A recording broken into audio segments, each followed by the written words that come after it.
पश्चिम बंगाल के मुर्शिदाबाद में वक्फ बोर्ड के नए कानून के खिलाफ 11 और 12 अप्रैल को हुई हिंसा में पिता पुत्र के डबल मर्डर केस में पुलिस ने 13 लोगों के खिलाफ चार्जशीट दाखिल कर दी है। इस हिंसा में 3 लोगों की हत्या हुई थी और कई लोग घायल हुए थे।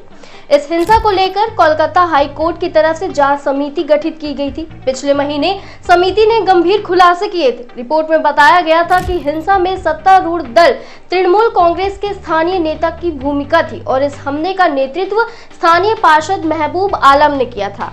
रिपोर्ट में इस बात का खुलासा किया गया है कि इस हिंसा में खास तौर पर हिंदू समुदाय को निशाना बनाया गया था। इस दौरान स्थानीय पुलिस पूरे तरीके से निष्क्रिय थी। पीड़ितों ने कई बार पुलिस को कॉल किया, लेकिन पीड़ितों तक कोई मदद नहीं पहुंची थी। 17 अप्रैल को हाईकोर्ट में 3 सदस्य समिति का गठन किया गया था, जिसमें राष्ट्रीय मानवाधिकार आयोग, पश्चिम बंगाल मानवाधिकार आयोग और राज्य विधिक सेवा प्राधिकरण के एक सदस्य शामिल थे। रिपोर्ट में बताया गया है कि मुख्य हमला 11 अप्रैल शुक्रवार को दोपहर 2:30 बजे के बाद हुआ। पार्षद महबूब आलम उपद्रवियों के साथ था। 113 घरों को सबसे ज्यादा नुकसान पहुंचाया। लूटपाट, दुकान और मॉल को निशाना बनाया गया। इससे पहले पश्चिम बंगाल के गवर्नर सीवी आनंद बोस ने 4 मई को मुर्शिदाबाद दंगे पर गृह मंत्री को रिपोर्ट सौंपी थी। इस रिपोर्ट में कट्टरवाद और उग्रवाद को पश्चिम बंगाल के लिए बड़ा खतरा बताया गया था। गवर्नर ने कहा था कि बंगाल को दोहरा खतरा है। खास तौर पर बांग्लादेश से सटी मुर्शिदाबाद और मालदा जिलों में यह खतरा ज्यादा है, क्योंकि यहाँ हिंदू आबादी अल्पसंख्यक है।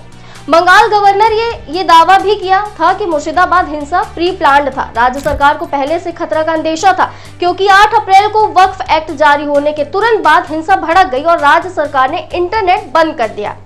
राज्यपाल ने अपनी रिपोर्ट में 4 मुख्य सुझाव दिए हैं। पहला, बांग्लादेश से सटे सभी सीमावर्ती जिलों में सेंट्रल फोर्सेस की चौकियां बनाई जाए। दूसरा, हिंसा की जांच के लिए आयोग गठित हो। तीसरा, केंद्र सरकार संवैधानिक विकल्पों पर विचार करे ताकि राज्य में कानून व्यवस्था बनी रहे। चौथा, हालात बिगड़ने पर आर्टिकल 356 को विकल्प बताया। हालांकि गवर्नर ने यह भी साफ किया है कि फिलहाल इसकी जरूरत नहीं है। अभी तक इस मामले में पश्चिम बंगाल पुलिस ने 100 से ज्यादा एफआईआर और 276 लोगों को गिरफ्तार करने की जानकारी दी है। तो मुर्शिदाबाद में इस मामले पर अभी तक ये अपडेट है। आपकी क्या राय है, हमें कमेंट में जरूर बताइए और ऐसे ही लेटेस्ट अपडेट्स के लिए वयम भारत को सब्सक्राइब करना ना भूलें।